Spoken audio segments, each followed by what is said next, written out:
mbokk internet yu Seneweb TV seneweb.com ñu ngi Pape Malick Ndour mu nekk président conseil départemental bu Guinguinéo waaye tam nekk ki nga xam te ni moom moo jiite kàngam ñi bokk ci APR ñu koy nuyu bu baax président Malick nuyu baal nga teg ñuy teewlu. waaw Diallo maa ngi lay nuyu bu baax di nuyu sa téléspectatrice ak sa téléspectateurs yi nga xam ne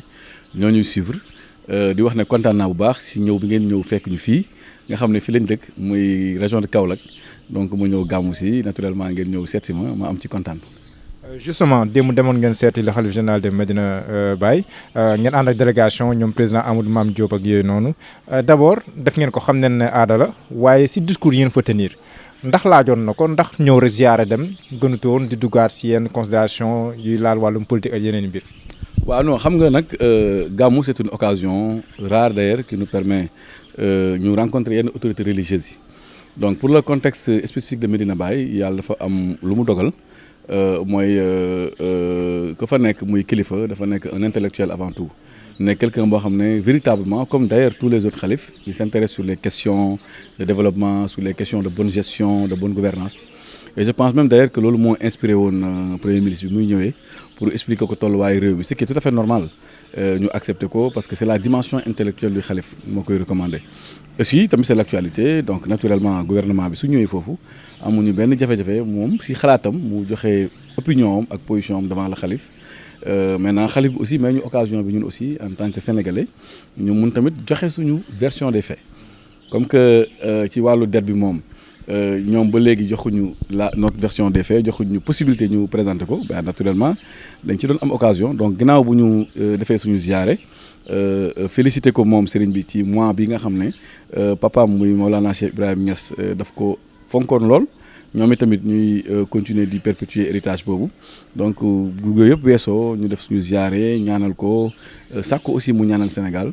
daf ñu may opportunité quand même ñu mun ko joxe suñu xalaat donc ñu def ko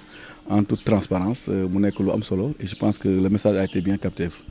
wax nga dëgg laataa ngeen di ñëw am na kenn ku leen fa jiitu muy le premier ministre waxtaan naa xalif bi si tolluwaay réew mi wàllum mbor bi nga xam te ni xamuñu fu mu jaar wàllum inondation itam ñi wax yéen 700 milliards ñi nga xam te ni def ngeen ko si plan décennal de lutte contre les inondations lu si bëree bëri audit bi ñu defoon mi ngi si taabalam dinañ xool ni si def mu mel ni ba léegi day ñëwaat si seen bilan mu jàpp ne dafa lëndëm kiris. waaw mais ñun loolu li ñu ci doon wax rek la ñu repréciser waat encore devant le xalif mooy que la dette de manière générale au Sénégal a servi à quelque chose tey su fekkee ne tey da nga jógee Dakar di gàmmu si man maa ngi fàttaliku avant 2012 ku doon gàmmu si Kaolack sa premier stress mooy nekk la route Fatick Kaolack entre temps président Macky Sall andil ñu dala rapport Ila Touba donc may préciser ne Ila Touba c'est encore une fois Ila Kaolack parce que fu fa jaar da nga am possibilité ñëw ci Kaolack ci anam yu am solo te embouteillage sax doo ko am mooy da ngay ñëw ba Diourbel wala Bambey nga génn péage bi jël route nationale numéro 2 bi je pense donc loolu det moo ko def route bi nga xam ne moom la ñu construire diggante Fatick ak Kaolack ba defaraat ko det moo ko def li ñu yaakaaral suñu bopp mooy incha allah fii ak gàmmu déwén su fekkee ne ñoom fu ñu ko tegoon teg nañ ko fa am nañu yaakaar ne kuy ñëwati Kaolack année prochaine da ngay jaar autoroute bi nga xam ne mooy dem directement Kaolack loolu aussi det moo ko def et université bi nga xam ne mu ngi fii ci dëkk bi d'ailleurs sama dëkk Mbadakhoune fii donc det moo ko def donc tey nga ñëw di bëgg wax ne det amul njëriñ det bi servirul à absolument rien du tout loolu dañu am obligation leeral ko war ne nag det kat moo ñu permettre ñu mën a gàmmu ren dans d'excellentes conditions beneen bi aussi mooy nga def ay tuuma ci det bi loolu suñu position yi ci amoon lañ ci amaat ba léegi c'est très simple mooy que dette cachée amul xamuñu ko gisuñu ko et dañ koy contester encore une fois contester woon nañ ko démb tey lañ koy gën a contester et tey lu ci bees ñu xam ko ci lan la mooy li ci bees mooy le rapport bi nga xam ne moom la ñu mujjee am muy rapport cabinet Mazars amul benn sénégalais bu ci teg bët te ñoom ils sont très friands de cela ñoom dañoo bëgg toujours suñu wax apporter ay preuves yéen a ngi fàttaliku bu ñuy publier rapport Cour des comptes dañ ko def avec plaisir yàkkamti woon ko fësal ko ba ñëpp dem naan rapport bi nañ ko traduire en wolof nañ ko traduire en bambara nañ ko traduire en joola mais ñoom yitte boobu ñu amoon pour mun a partager wala publier le rapport de la Cour des comptes lan moo tax amuñu même yitte boobu ci rapport cabinet Mazars bi nga xam ne dañu ne li mu wane moo ëpp fuuf sax li cabinet Cour des comptes li rapport Cour des comptes waxoon donc pourquoi ñoom ñemewuñu présenter loolu et je profite d'ailleurs de l'occasion pour wax société civile bi nga xam ne ñoom dañoo demander à ce qu'il y ait un audit citoyen de la dette publique ma wax leen ne leen le premier acte bu ñu war a poser par rapport à cet citoyen là mooy la publication du rapport du cabinet Mazars lan lañ ciy ragal lan lañ ciy tiit loolu ça permet aux acteurs politiques de pouvoir eux aussi donner leur opinion sur ce cabinet Mazars là li mu produire ça permet aussi aux experts ñu mën a présenter et puis ça nous permet ñun aussi ñu mën a xam la différence qui existe entre li cabinet Mazars wax ak le Cour des comptes wax su fekkee dafa am lu ci waroo ñu mën a poser waat encore une fois la question de la crédibilité et la question de la pertinence du rapport de la Cour des comptes mais ñoom dañoo préférer cette fois-ci nëbbu ko bañ ko wax comme nu ñu nëbbee dans le rapport d'exécution budgétaire nu ñu nëbbee les dépenses yi nga xam ne moom la primature moom le président de la République moom la Assemblée nationale di consommer pour le second trimestre de l'année 2025 ce qui était parfaitement en contradictoire avec ce que dit la loi donc tey encore une fois nous rejetons d'avance et d'emblée le rapport du cabinet Mazars d'autant plus qu'on l'a même pas vu et profiter aussi occasion bi pour wax leen ne leen su fekkee ne ils veulent de la transparence ils n'ont qu'à publier ce rapport ce qui nous permettra ñun aussi de le commenter en tant que Sénégalais ce qui permettra aux journalistes à la société civile aux experts de pouvoir relativiser éventuellement ce qui est dans le cabinet Mazars. Pourtant sur la base de ce rapport Pape Malick Ndour FMI félicité na le gouvernement si travail de transparence bi moom la ñuy def ba sax constaté woon que le taux d'endettement était à 117 wala 118% du PIB ak yu demee noonu. soo ñëwee nga ne man sama réew da doon def lu jubadi man damaa bëgg mu jub nga yem foofu FMI naturellement da lay féliciter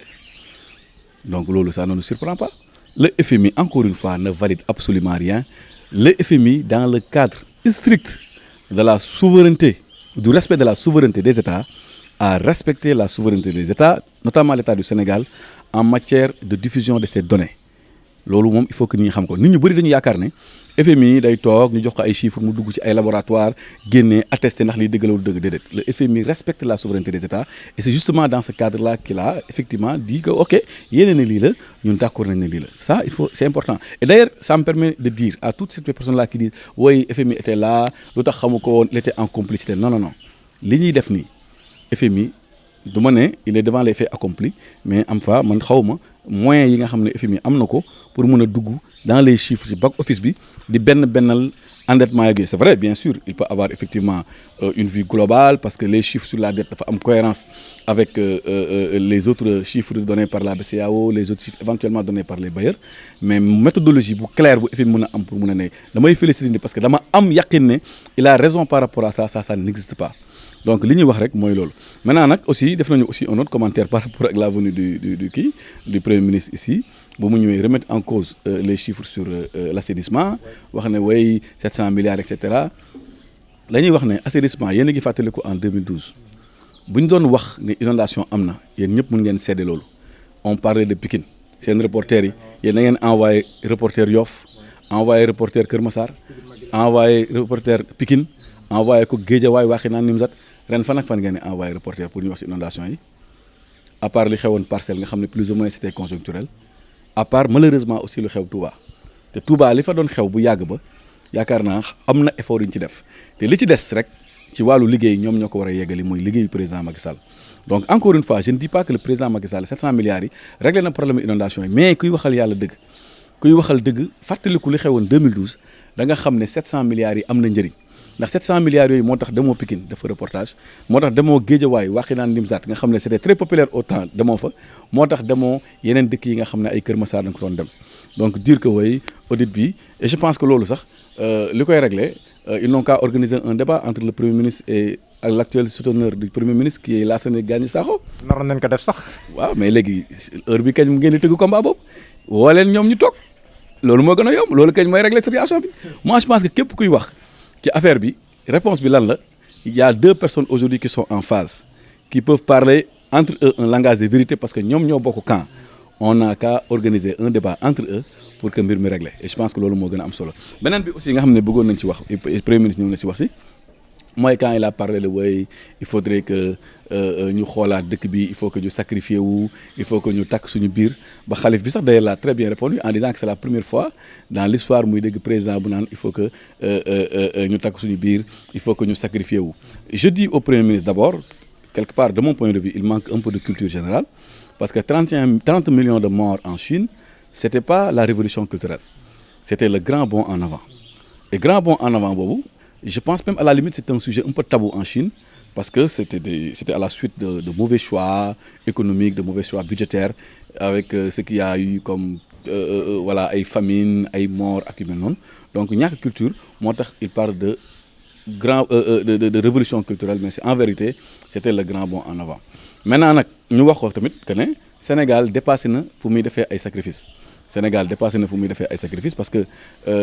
sacrifices yi def nañ ko ba pare. Sacrifice c'était quoi? C'était les ajustements structurels. Sacrifice c'était quoi? C'était quand le peuple s'était levé main dans la main ñu liggéey ba yeggal Sénégal fi mu yegg nii. Donc demander beneen sacrifice du peuple c'est trop demandé moom moo ñu waxoon nañu en moins de 2 mois il peut changer le Sénégal moom moo ñu waxoon sax ba léegi tey nee nañu dans 3 ans mu règle le problème bi mais comment tu peux dire que dans 3 ans tu règles le problème alors que au même moment tu demandes à ce que les gens fassent des sacrifices c'est contradictoire donc il n'a qu'à travailler nañu bàyyi caaxaan nañu bàyyi wax lu amul nañu concentrer aussi liggéey bi ñu ngi leen di ñaanal pour ñu mën a réussir et je pense que ils vont le faire. Pape Malick Ndour bu weesoo yaa ngi koy wax sacrifice mais am na tamit ñu marchoon samedi bi weesu nee neen pour justice am si ñi nga xam te nii dañoo defoon sacrifice aussi ñenn ñi ñàkk seen bakken ñenn ñi am si ay laago ñeneen leneen dal leen si bi nga gisee manifestation boobu ndax da nga koy jàppee lu légitime en tant que ku bokk APR ku ñuy tudd tam si yenn yi ndax daf lay inquiéter ou pas. Bon je suis d'accord que ça soit légitime que les gens réclament justice ku ci nekk nu mu koy defee ñoom ñu ngi koy def mais ñun aussi ñu ngi koy def parce que réclamer justice aussi c'est réclamer aussi justice pour les gens yi nga xam ne dañ leen di taxal dire qu'il y a 80 morts au Sénégal et dire que président Macky Sall moo andi 80 morts yi réclamer justice c'est setal président Macky Sall parce que ñun on est convaincu que takku si laale aussi réclamer justice de mon point de vue c'est réclamer aussi justice pour toutes les personnes y compris moi-même yi nga xam ne suba ba ngoon lu nekk ñu ngi leen koy taxal ci loolu te loolu amul donc ñun ñoo siy njëkk wax man sama waxu démb mooy sama waxu tey pour man dañu war a remettre en cause la loi d'amnistie mais à la limite même su fekkee ne remettre uñ ko en cause am nañu actuellement des moyens pour pouvoir au moins ñi nga xam ne dañ leen a boom te conseil constitutionnel wax leen ne leen amul benn difficulté mais ñu leeral loolu parce que ça permettra à tout un chacun ñu xam sa responsabilité maintenant nag man li ma gis actuellement de mon point de vue c'est de la cosmétique li ma gis mooy nguur goo xam ne ñëw na constaté na ne lépp lu mu doon dig sénégalais yi en termes de justice di gëmloo sénégalais yi que président Macky Sall ak arméem ak ay nerviers selon eux ñoom ñoo doon rey nit ñi aujourd'hui il se rend compte que ñoom ñëpp ils se découvrent que ne ils sont devant la responsabilité que loolu xam nañ ne du dëgg léegi nag ñuy jéem a def ay pexe pour jéem a wut benn bouc émissaire si ñoom naturellement les institutions notamment le ministère de la justice notamment le ministre de la justice notamment le président de la République ñoom la ñu bëgg utiliser comme bouc émissaire pour que demain ñu ne way justice bi su ñàkkee c'est parce qu'il y a une manque de volonté politique ñun APR man personnellement en ce qui me concerne ñoom ñëpp laa boole def leen responsable ndax le chef du gouvernement am na rôle am na place am na sañ-sañ am na mën-mën donc bu sénégalais benn yaakaar ne seen biir ñoom dafa am ñu bëgg justice ak ñu bëggul justice ñoom ñëpp boole nañu man gëm naa ne méngoo nañu bëgg nañu justice maintenant nag le problème c'est quoi c'est que comment faire la justice devant une situation boo xam ne si su ma xalaat man ñoom ils ont des choses à se reprocher nan ngay defee justice su fekkee ne en réalité lépp lu nga gëmloo nit ñi ci ay tappale ci ay kàcc ci ay wax yu amul la woon mooy que diw moo jàpp ay nit man mii wax nañu ñaata yoon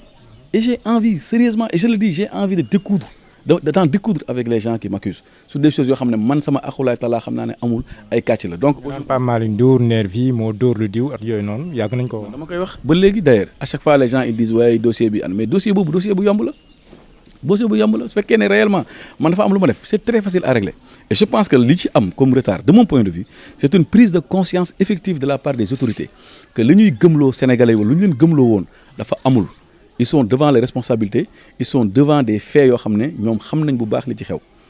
et que par conséquent loolu moo tax nag bon je ne parle pas de manque de volonté politique mais loolu moo waral du ñàkk hésitation yi loolu moo waral li nga xam ne man léegi maanaam ñoom conscient de cela de mon point de vue ils font de la politique pour chercher ay boucs émissaires si ñoom pour que ëllëg ñu mën a continuer à perpétuer ce débat là bi nga xam ne de mon point de vue amul benn sens donc encore une fois man dama bokk ci sénégalais yi xam ne ils réclament justice dama bokk sénégalais yoo xam ne dama bëgg mbir yi leer ñi ci takk ñu topp leen parce que bakken dafa fort ñi ci takkul te ñu leen di takkal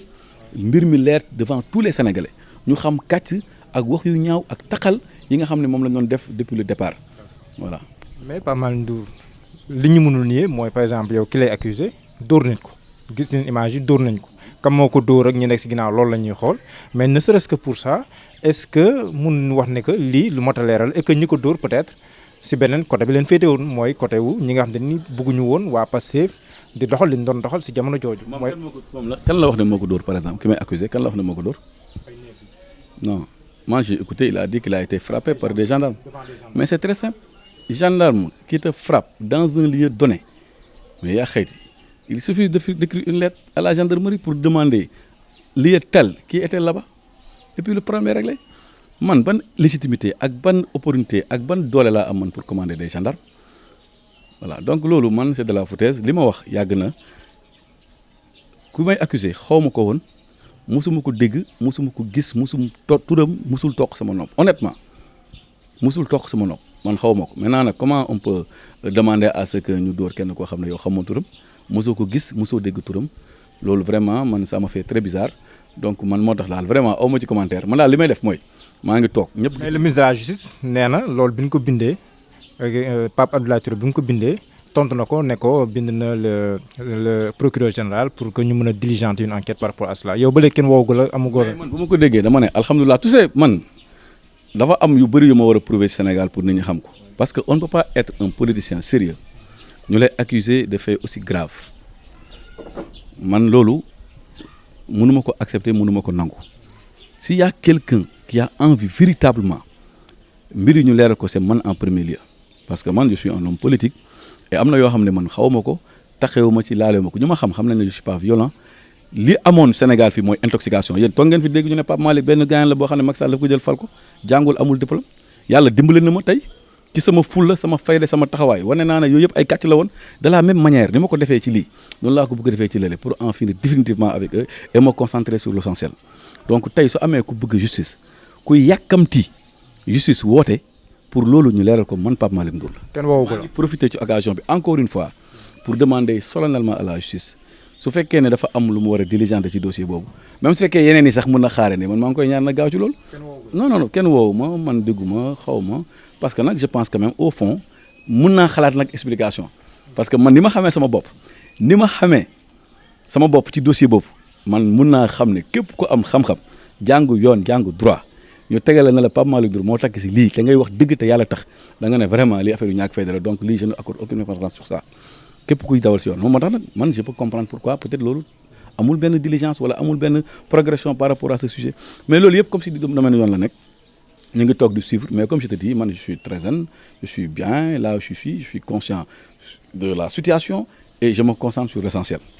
sànq yaa ngi wax waxi bouc émissaire le premier ministre moom moo génnoon en tant que président parti Pastef mu mel ni ko junj na que mbirum justice buy taxaw si côté président la taxawee léegi nag moo tax ñu bëri boo leen déglu surtout ay militants Pastef ak ay sympathisants dañuy mel ni ñuy wax ne que président Diomaye dafay mel ni moom moo téye justice bi si jamono joo xam jàpp nañ ne le premier ministre moom bëgg na justice daf liggéeyam léegi loolu yow nga bëgg jàpp ne demeewul noonu fan nga teg sa analyse boobu. waaw analyse bi moo ko teg sur le plan purement politique comme que ñun parti bi ñu jàkkaar loolu dañoo nekk parti boo xam ne dañuy victimiser wu xam nga sooy wut ay bouc émissaire di ko wut ba amatoo ko xam nga bu yàgg ba sa micro su daanoo sax nga ne président Macky Sall su tawul nga ne président Macky Sall tey président Macky Sall newutu fi tey soo taxawee nga ne justice bi APR moom moo ko téye yaa ko doon wax démb tey mënu toog wax parce que APR nekkuñu au pouvoir mais il faut que tu cherches encore quelqu'un comme bouc émissaire maintenant le bouc émissaire idéal pour eux peut-être c'est le président de la République malheureusement ben ñun lu ñu jàpp mooy que moom en tant que premier ministre il a un rôle il a un devoir mais kuy nekk premier ministre dem ba yow nga ne yow tu as perdu la main sur la justice mais demain tu vas nous dire que tu as perdu la main sur l'économie demain tu vas nous raconter que tu as perdu la main sur la pêche demain tu nous vas dire que tu as perdu la main sur l'emploi des jeunes demain tu nous diras que tu as perdu la main sur l'agriculture ce premier ministre là qui perd la main sur la justice ce premier ministre là qui ne peut pas diligenter une justice qui est en tout cas sous sa responsabilité parce que c'est le chef du gouvernement de mon point de vue ce premier ministre là il n'a plus sa place dans ce gouvernement il n'a qu'à assumer aussi bien les réalisations de ce gouvernement éventuellement aussi le manque de diligence de ce gouvernement ñoom ñoo ñu waxoon ne ñoom ñaar benn lañu donc tey lu sikki ci kële sikki na ci keneen d'autant plus que ëllëg lu baax ci ñoom ñaar ñëpp ñoom ko koy bokk donc man li ma jàpp rek mooy affaire politique la affaire naxante la affaire naxaate la affaire xam naa ne lii daal métti na mais xaaral ma désengager sama responsabilité et le bouc émissaire idéal notamment c'est le ministre de la justice nañu arrêté ministre de la justice bu ñuy wax lu ñaaw nañu arrêté président de la République bu ñaaw ñoom nañu bokk affaire bi ñu boole leen naan wala ñu boole leen tuur voilà ils n'ont qu'à diligenter les choses su ko defee parce que nag ñiy réclamer justice je suis parfaitement d'accord hein bien vrai que le nombre et tout ça là de mon point de vue sax d'ailleurs gouvernement bi daf ko war a leeral parce que ñun ba léegi xamuñu réellement le nombre ñaata ñoo génn àdduna dans quelles conditions et tout mais loolu yëpp moi je pense que tout un Sénégalais bu conscient war na xam ne on a l'obligation et le devoir ñu leeral li fi xewoon et man jàpp naa ne ñun suñu nguur ñoo nekk les premiers à bénéficier de cela parce que soo fekkee après ñu ne waaye ñu ngi nii di wax ay reykatu nit dafa fort yaa ngi dégg dafa fort au delà nag moi je pense que même justice su fekkee ne amuñu chance justice bi wan fii yàlla justice divine yàlla mun na baale lépp ba mu des kuy jàpp nit toroxal ko jàpp nit dóor ko et puis les gens sont conscients de cela ëllëg su fi justice amul keroog ci borom bi justice dina am. bu weesoo loolu président de conseil départemental nga démb gis nga présenté nañ benn vision bu ñu am pour Dakar métropole mu nekk benn Dakar boo xam ne si kii Dakar bu taaru la war a nekk ak ay projet majeur am nañ ko si wàllum aménagement du territoire urbanisation ak yeneen yu demee noonu bi nga gisee présentation bi démb ndax jàpp nga ne quand même par rapport yéen li ngeen doon wax il y a un plus surtout par rapport à Dakar. Ben d'abord il faut préciser que Dakar métropole d'équilibre yaa ngi dégg loolu yàgg nañ ko dégg ci jamonoy président Macky Sall et aussi des actes ont été posés avec Diamniadio qui a été érigé comme une ville moderne comme une ville émergente et cetera donc maintenant ñoom su fekkee dañu nekk ci loolu man je les félicite et ils sont dans le sillage de la vision du président de la République par rapport à la modernisation de Dakar maintenant nag attention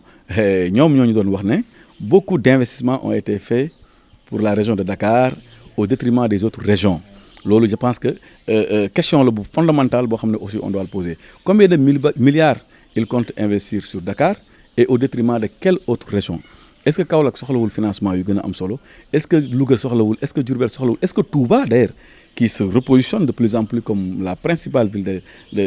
du Sénégal mérité wul ay investissements yu toll noonu est-ce que priorité la et cetera donc c'est des questions fondamentales yoo xam ne war nañ ko mën a poser mais man personnellement en tant que militant de Dakar parce que Dakar en tant que capitale en tant que Dakar vitrine du Sénégal moi je suis militant de la modernisation de cette belle région de cette belle capitale loolu d'accord naa ci je les encourage mais il faut qu'ils travaillent à équilibrer les financements à équilibrer les investissements en faisant référence aux autres départements et autres régions comme Kaolack nga xam ne vraiment il manque de tout quelque part. D'accord léegi ñu jógee Dakar région Dakar capitale ñëw ci Dakar ville avec la mairie li fi xaw ci mbirum Barthélémy Dias ba ñu élire un nouveau maire Abass Fall bu bokk Pastef ci processus bi ndax jàpp nga ne li mu jaaree ci sa gis-gis jaar na yoon am déet. waaw foofu li ma ci bëgg wax d'abord damay leeral benn affaire parce que à un moment donné quand il y a eu le vote pour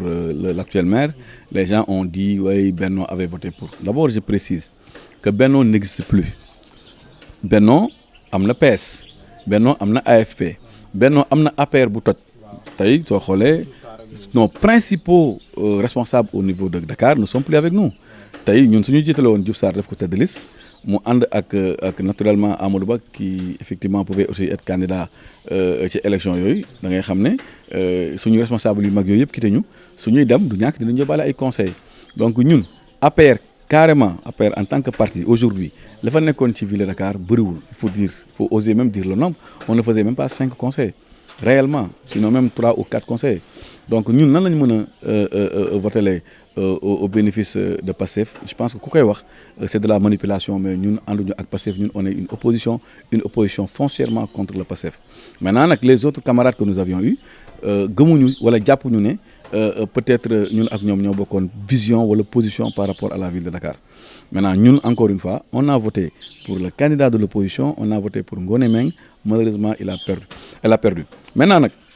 nañ ko organiser ni ñu ko defee yëpp man de mon point de vue dafa am précipitation pour man rien n'empêchait ñu bàyyi ba Cour suprême statuer ci cas bi ba ñu xam ne lii c'est fini su ko defee ñoom ñu dem ci seen processus wut beneen maire bu bees parce que aujourd'hui qu'est-ce qui arrive mooy demain par hasard wala si on respecte la loi je ne sais pas parce que moi je suis pas juriste donc du ma dugg ci yenn considération yi donc suñu xëyee suba teel ñu ne finalement la Cour suprême a tranché en faveur de Barth mais dañuy dellu situation bi après avoir perdu combien de temps après avoir perdu quoi en termes de crédibilité par rapport ak institutions yi ni ñu koy utiliser donc de mon point de vue waroon nañu toog xaar ba ñu ne effectivement l'affaire là est vidée c'est fini su ko defee ñoom ñu travailler pour avoir un nouveau maire mais précipitation bokk na ci contradiction politique aussi bokk na ci voilà contradiction politique mooy lan mooy on se rappelle d'un premier ministre qui disait à Barth on va se battre ba nga kenn bañ a nangu sa mairie. Donc aujourd'hui c'est ce premier ministre là aujourd'hui qui est à la tête donc de cette entreprise bu néewal doole Barthélemy. Ça c'est de la contradiction politique loolu reniement politique la li mu waxoon ak li muy def dafa am différence donc dafa mel ni li mu waxoon gëmu ko. mais yéen ku mel ni Barthélémy Dias lu leen di reproché opposition de manière générale mooy boo leen boole woon yéen opposition bi boo leen demutoon peut-être que le quorum ne serait pas atteint kon du ñu mën a tenir l'élection loolu tamit ndax jàppoo ne bu ñu wax ci opposition bi ak leen baat di reproché amul loo xam ne nii wéeru na ci logique. waaw mais xam nga bon loolu nag discussion interne la au niveau de Dakar par rapport à l'opportunité et tout parce que ça c'est l'argument de Barth mais peut-être ñeneen ñi dem aussi peut-être mënoon nañu am argument yaa ngi dégg bon soo convoqué amoo quorum pour convoquer pour vote un nouveau en réalité est-ce que noonu la demee man maîtriser wu ma ko maintenant nag je suis d'accord effectivement que l'opposition par rapport à ce sujet-là waroon na gën a am position bu consolidante c'est-à-dire que Barth su fekkee ne loolu moo nekkoon opinion am ñeneen ñi nga xam ne y compris l'APR leen moo nekkoon seen opinion waroon nañ ñoom ñaar toog trouver consensus ba am benn équilibre boo xam ne vraiment ça allait être une position parce que ñeneen ñi aussi ils peuvent lui reprocher en disant que Barth conseiller mi suñu ñëwoon peut-être dina joxe benn signal boo xam ne ñi doon hésiter sax peut-être du ñàkk dinañ am courage soutenir leen donc ñaari argument yëpp waroon nañ ko mën a quand même su fekkoon ne am na réflexion ak discussion bu sérieuse ci dossier boobu moi je pense que on pourrait effectivement avoir une bonne solution par rapport à ça. tas bii taxaw tas Barth jaar fii Khalifa jaar fee ndax jàppoo ne ça fait l'affaire du passif. bon opposition moom tas baaxu si ndax ñoom seen tas bi ñu tas nii te ñun ñuy construire pour am benn unité de l'opposition naturellement par rapport ak prochain front de l'opposition boo xam ne dafa war a englober toutes les forces de l'opposition naturellement mun si ñàkk am conséquence parce que politique noonu la quoi yaa ngi dégg ñun tey jaxasoo bi ñu xaw a am ak Amadou Ba soo leen seetloo xaw na am lu mu impacter un peu suñu intercoalition donc tas baaxul donc ñoom nañ leen wax rek ne ñun ñëpp ñoo bokk opposition bi yaa ngi dégg politique nag moo demee noonu parfois da ngeen ànd tey suba doo leen ànd mais ak lu ci munti xew nañu rafetal nañu dëgëral ànd bi xam ne li ëpp solo mooy Sénégal ñaareel bi nga xam ne am na solo à part Sénégal bi ñu intéressé mooy que ñi ñu jàkkaar lool c'est des gens yoo xam ne unité ak taxawaay bu dëgër moo leen fi mën a jëlee donc ñoom seen i querelle interne c'est ça aussi c'est valable pour nous hein, avec les autres camarades que nous avions notamment le camp de Amadou Ba yaa ngi dégg ñun ñëpp dañu war a gën a defaraat suñu toogaay xalaat ne suñu intérêt wala intérêt Sénégal bokkul ak li ñuy nekk di def ñu xam ne politique moo demee noonu parfois nit ñi dañuy ànd dem fële ñuy ànd fële ñu bañ a xasante bañ a ŋàññante donc jéem a travailler su ko defee jour bu dajaloo waree am ñu mun ko dajaloo ci jàmm ak salaam moi je pense que loolu mooy leçon bi mu mën a joxe ci li nga xam ne quand même moom la ñuy gis saa yëpp ñu ngi gis nag presse bi par presse interposée ay waxante mais bon j'estime aussi que ça va passer il suffit ñoom ñu dépasser yii rek après ñu dugg ci leneen. jërëjëf président Pape Malick Ndour amoon nañu mbégte ban kàddu ngay tàggatoo. waaw merci beaucoup Diallo maa ngi lay santaat bu baax encore une fois di la gërëm ci opportunité bi nga ñu may tey ñu mën a exprimer wu ak aussi ni ñu fekkee quand même ñëw ci gàmmu ci prétexte bon tey rek nag tey ci gàmmu la ñu nekkoon waroon nañu gën a mën a dugg sax ci bés bi ak lépp mais loolu dañ koy bàyyi ak ustaas bi voilà dañ koy bàyyi ak ustaas yi donc mais nag gàmmu aussi toujours mooy rappeler lu baax pour mun ko jëfee loolu mooy gàmm mooy lu baax yi nga xam ne yonent bi moom loolu ñu dundee donc rappeler aussi lu baax li président Macky Sall amoon ak aussi rappeler loo xam ne baax na pour Sénégal pour ñun ñu mun ko demee je pense que loolu yëpp aussi mun nañ ko mettre dans le cadre du gàmm donc maa ngi lay sant di la gërëm di souhaiter quand même un excellent mawlud à tout le monde di souhaiter suñu xalif général yi nga xam ne ñoom la ñu yàlla séddee ñu gën fi yàgg ah yàlla may leen wër ñu yàgg di ñu jiite wax tamit Sénégal que ne li ñu am dafa am solo bu baax a baax a baax parce que li ñu am bokk na ci li suuxal suñu nation mooy am ay kilifa ku ci nekk am foo jëlee ndigal ñu am benn islam confrérique boo xam ne dañ ko hérité loolu bokk na suñu lekk yi nga xam ne moom la ñu amoon suñuy maam donc loolu dañ ko war a téye dañ ko war a sàmm dañ ko war a suuxat dañ ko war a fexe ba mu dem ci kaw a kaw a kaw a kaw parce que loolu moo ñuy permettre suñu réew gën a mën a nekk ci stabilité tey soo xoolee réew mi ñaare su jaxasoo lu ñuy wax dañ naan sëriñ bi na wax sëñ Mountakha su waxee rek lu bëri mun a dal donc tey Cheikh Mahi su waxee lu bëri mun a dal Serigne Mbaye Sy Mansour et cetera jàngu bi suñu waxee lu bëri mun a dal donc loolu dañ ko war a sàmm ndax bokk na suñuy équilibre donc bokkuma nag ak ñi nga xam ne dañu jàpp ne Sénégal dañu war a détruire lépp lu fi nekk fondement man d'accord uma si mais dañu war a fondement yi ñu gën koo sàmm gën koo suuxat ba yàlla ëllëg may ñu mën a yor réew mi ci jàmm ak salaam jërëjëf merci